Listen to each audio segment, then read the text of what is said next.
move on because most of the people in this, not only in this solar system, but in other solar systems and in this galaxy that's going closer to the middle of the galaxy, closer to the black hole, to the Hunepku, they are more advanced.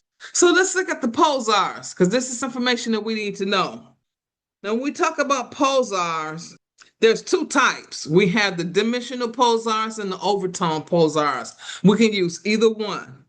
Now, in the first gamma class that we had, we defined a pulsar as an interdimensional intersection that penetrates the third dimension. The pulsar pulses at a regular interval with 13 tones, measures of time, and we can see that right here on the picture. We can use these pulsars or Wavespells in 4 different ways. We can use them in a personal manner to help our own magnetism or vitality or whatever it is that we need to restore for our own personal self as far as spirituality, okay? Because it has nothing to do with third dimension stuff.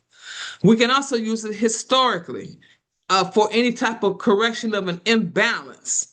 All right, to eliminate any type of toxic waste, or maybe something happened in a collective society pattern that you feel strong about and you want to go and make corrections. You can do that. We can also use it for interplanetary reasons. There's been a lot of planetary flux tube eruptions and all kinds of different stuff that's happened out there in space.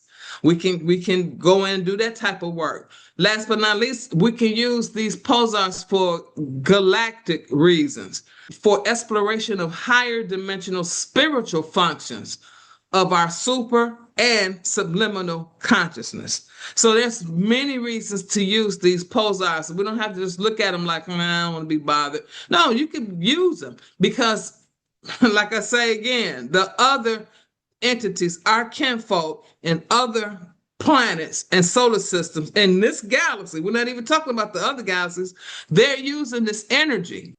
The dimensional pulsars deal with time, life, sense, and mind. They're going to define with the color codes. You see the red, white, blue, and yellow. We know red to be time, white to be life, blue to be sense, and yellow to be mind, because it's still going to go with the pattern of red, white, blue, and yellow. And of course, they're going to be different dimensions. We know that the red, which is the fourth dimension, that's dealing with time, fourth dimension. The life is first dimension.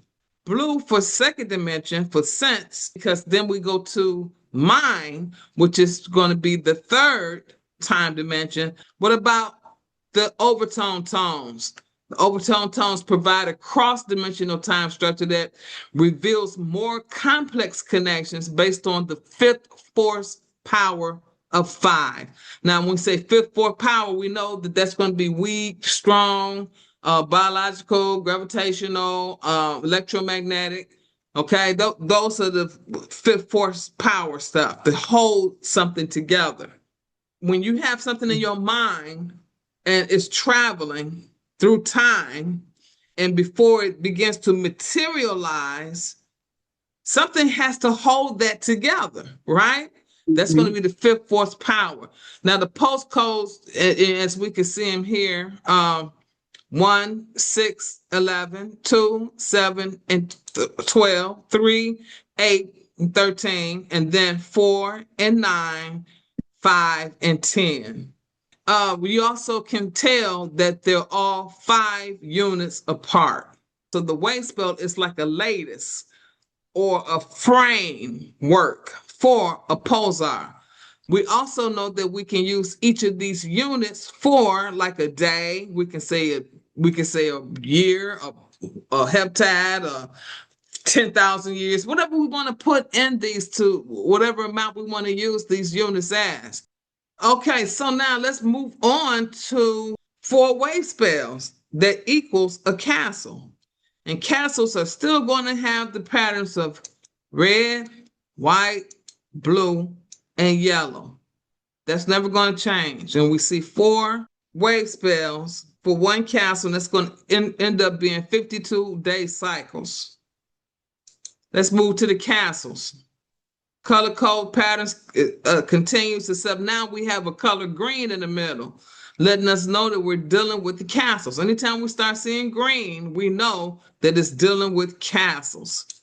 So we start off with red, Eastern Castle of Turning, the White Castle of Crossing, the Blue Castle of Burning, Yellow Castle of Giving, and then in the middle we have the Green Castle of Transcendence, meaning that we're going to transcend and then now prepare ourselves to go back into the Red Castle to learn more knowledge, to be initiated, to see something the way it should be seen. Maybe we missed something. It's always something to learn because this is planet Earth. You know what's